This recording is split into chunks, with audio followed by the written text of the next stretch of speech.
I started off today with some more gymnastics type movements, or maybe I should say acrobatics.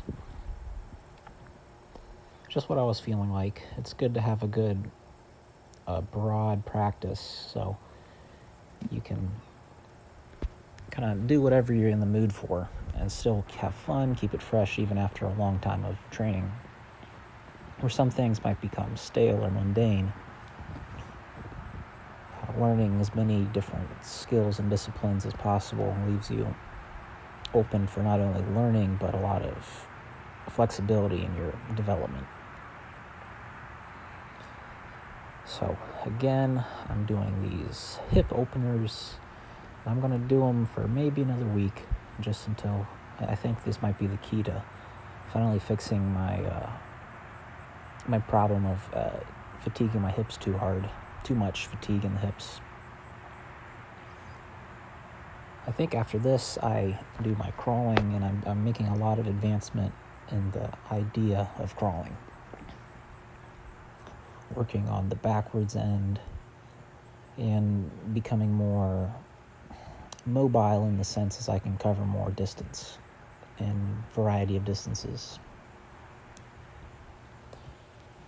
And some movements, they might be difficult in the beginning, but until you get to a certain level of proficiency, then they become rewarding. And it's hard to know which movements will do that, as only one person can move one body and they can't really share that kind of information to other people. But depending on the movement, for some people, you just want to stick with it is the gist of it. Here I found this idea for the legs, but the problem is it puts a little bit too much stress on the knee joint. So the knee joint becomes the limiting factor and not any of the musculature in the legs or the hips or anything like that. So a bit unfortunate. Another problem with training legs without using heavy weights, which I do have heavy weights, but just not really what I'm wanting to do at the moment. When you're doing stretches, it's important to use the breath to stretch out from the inside, because your breath will expand the entire body.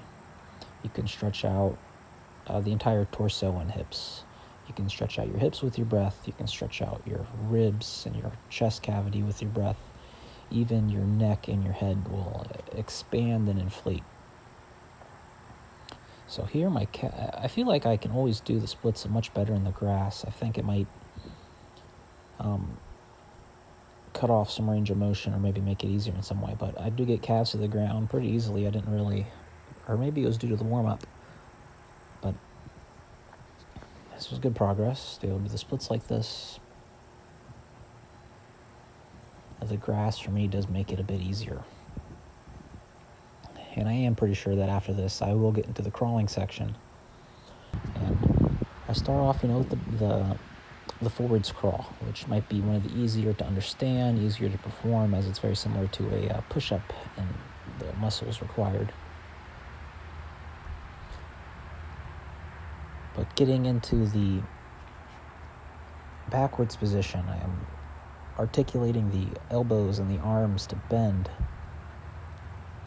While your backwards is a challenge, and it feels like it really works the back of the shoulders as well as the back itself, which I think is much, I normally would do a stretch similar to this, but I think this is much more engaging with some strength work along with mobility, that I think this backwards crawling is a big revelation, big epiphany for myself in my own practice. So try it out. Try to do this kind of crawling, bend the arms behind you, and try to articulate them to a better movement. It was just the first day of me doing this, so I'm hoping to make some big improvements in the future. Probably tomorrow I'll continue with the same crawling practice.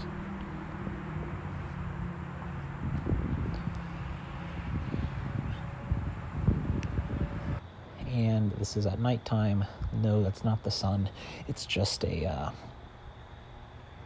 light, which I didn't know it was going to be this hard to see me, but hopefully you can see what I'm doing.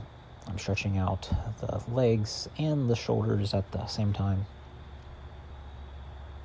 working both the straddle and pike position to get the hamstrings and the back of the knees to be very mobile and resilient.